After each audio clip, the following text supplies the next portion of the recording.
Muchas gracias, Fernando, por esta introducción, por este prólogo complejo, rico, que comienza como haciendo una alabanza de lo que es el estado de sueño, el estado de reposo, de tranquilidad, que no deja de ser un estado, vamos a llamarlo, no ordinario de conciencia, puesto que el estado de conciencia ordinario aparentemente es la vigilia, y lo otro, entre otras cosas, sería el sueño. Es verdad que, como resumen las primeras líneas, yo casi te iba a decir, el capitalismo es una pesadilla. Y algo de eso tiene, porque las pesadillas se suelen diseñar, se suelen ver, porque en ellas hay mucha ansiedad.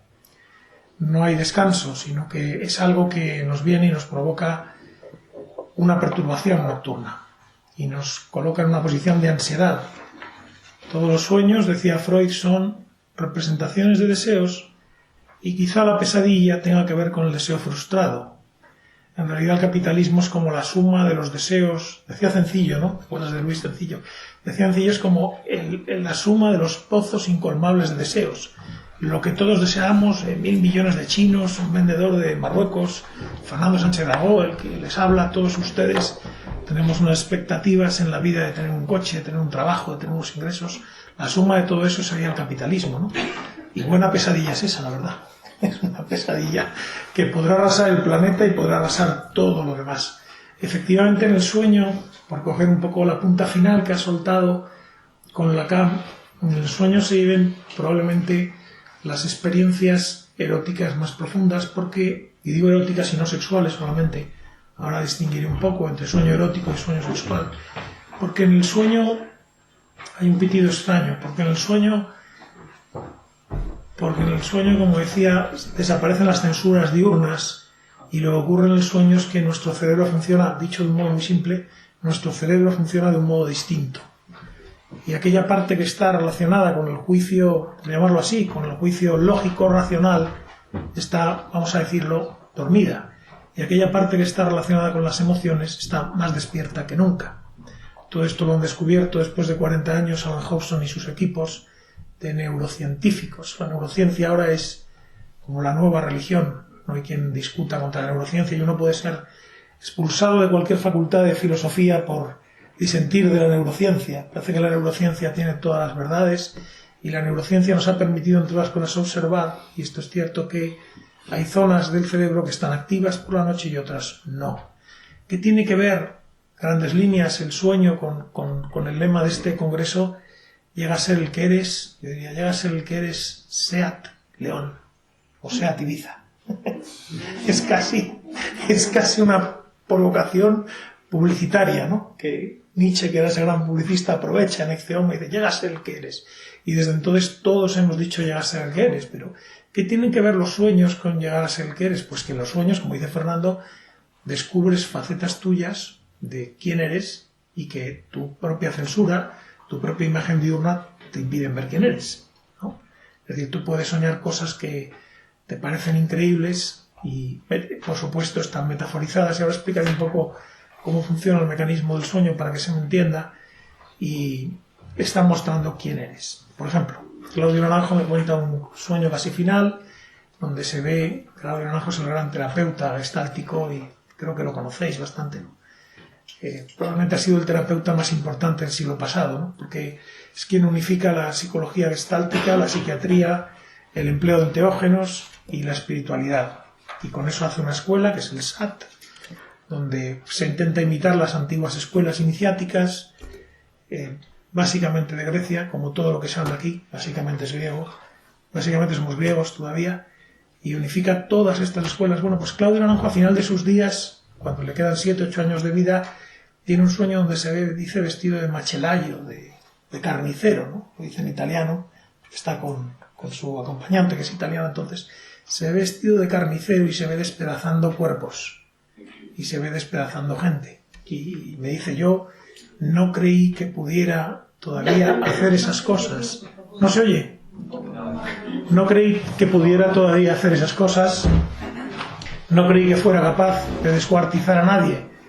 Claro, vamos a emplear este sueño, por ejemplo, para ver un poco cómo funciona el sueño. El sueño lo que hace es recoger del diurno sensaciones, ideas, premoniciones, visiones, hechos, relatos, pero también intuiciones y también percepciones que pasan inadvertidas. Yo podría soñar con las gafas de Javier, que está allí, que se parecen un poco a las de Rajoy, vistas desde aquí. Sin estar mirando, le he captado las gafas de Javier y podrían aparecer en un sueño, como en Dalí. Entonces seguramente Claudio muy probablemente capta estas intuiciones del diurno que tienen que ver con su trabajo. ¿Y su trabajo cuál era? Básicamente, pues Claudio en los últimos años se sentaba en los congresos y entonces se le acercaban los discípulos, que casi todos ellos eran terapeutas, y más o menos les cortaba por aquí y por allá, los definía, les hacía verse, les hacía el espejo, les hacía eso que ellos llaman el espejo gestáltico y trabajaba con ellos. Pero los sueños no solo se alimentan de lo que vemos en el diurno, sino de ideas innatas. Pongo un ejemplo. Volar. Nadie vuela y todos, muchos, hemos soñado que volamos. ¿Hay alguien que ha soñado que haya volado en esta sala? Bueno, pues son ustedes una banda de voladores. Estamos rodeados de voladores. Supongo que ustedes han volado en Iberia y cosas así, pero seguramente habrán soñado que vuelan antes de volar. No me equivoco. ¿Cómo podemos tener en la memoria esa sensación de haber volado, como si fuéramos gaviotas, como si fuéramos verdaderos pájaros, como si fuéramos ángeles? ¿Cómo es posible si no hemos tenido esa experiencia? Bueno, pues esto Freud ya lo contesta, o sea que luego le copia a Jung, porque Jung copia casi todo a Freud y parece que es otra cosa, pero con la epigénesis, y habla de lo que tenemos en nosotros, que ha estado siempre en nosotros y que es algo que hemos heredado de la especie y de las especies. Tiene una idea vaga que luego Freud relacionará con arquetipos y con ideas innatas, etcétera, etcétera. Es como si hubiéramos experimentado toda la historia de la naturaleza, la mineralogía y los animales dentro de nosotros. Esto se ve muy bien, ¿verdad, Fernando?, en las tomas de ayahuasca y en las tomas de enteógenos. Como uno puede pasar por cualquier momento de la historia y de repente uno se ve entre las ruinas de Asiria convertido en un león alado de piedra. Dice, ¿pero qué hago yo aquí? ¿Quién soy yo, no? ¿Dónde está mi identidad, no? Vamos a volver a lo de la identidad ahora. De tal manera que Claudio Naranjo, cuando sueña aquello, está soñando con una imagen metafórica que él tiene de sí mismo. Se está viendo desde una perspectiva desde la que no se había visto. Claudio Naranjo entonces parecía ya Papá Noel. La gente le admiraba, le tenía y es, o era, un sabio, y pensaba que Claudio Naranjo no tenía otras pulsiones dentro, pero Claudio es capaz de verse en este sueño como algo que verdaderamente es, como alguien que disfruta diseccionando y disfruta trabajando con las personalidades ajenas. Y descubre que hay algo, que puede haber algo de sadismo en esta actitud.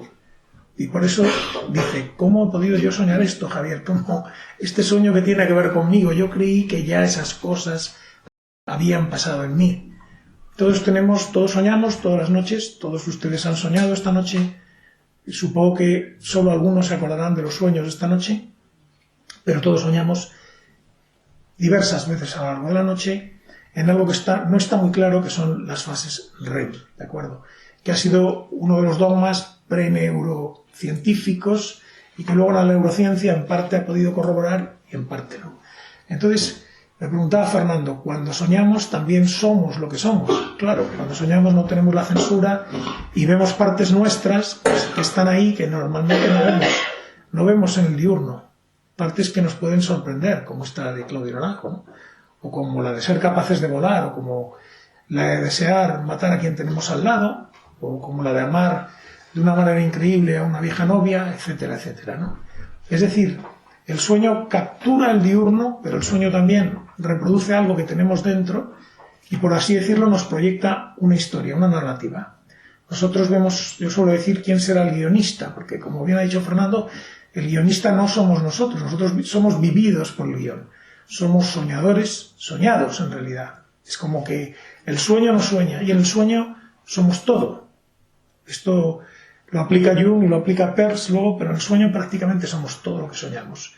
Y me diréis, ¿y los personajes del sueño? Pues los personajes del sueño o es la resonancia que tienen otras personas en nosotros normalmente, es decir, son lo que queda en nosotros de otras personas sin que necesariamente lo sean, o somos nosotros mismos.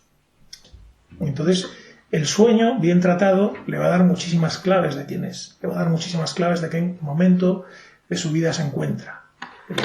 Claro, en principio la neurociencia lo que viene a decir es que los sueños, en un principio, Adam Hobson, que ha cambiado de parecer, también porque ha tenido un ictus y yo creo que le ha mejorado bastante el ictus, pero en un principio lo que viene a decir es que los sueños son detritus psicológicos, que no tienen explicación alguna, que cuando nos despertamos los montamos como si fuéramos editores de cine, y entonces, pero claro, esto no explica la repetición de los sueños en absoluto, ni explica los premonitorios, ni explica la naturaleza propia del sueño, ni explica que unos tengan continuidad en otros, ni explica que unos sueños puedan explicar otros, ni Afortunadamente Hobson, pues después de 25 años, empieza a darse cuenta de algo que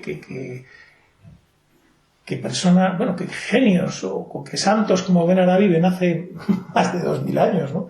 Dice, o más de 1500 años. Dice, bueno, realmente no hay tanta diferencia entre el estado de vigilia y el estado de sueño. Es verdad que hay dos o tres partes del cerebro que funcionan de manera distinta, pero lo que nosotros percibimos de fuera, eso que nos genera la mente, es tremendamente parecido a un sueño. Y ahí entramos ya en lo esotérico. Pero realmente, claro, la vida, no hace falta ser un iniciado para saber que en todas las tradiciones la vida se representa como una especie de gran sueño. Y el sueño, dicen los indios, es el pequeño sueño dentro del gran sueño.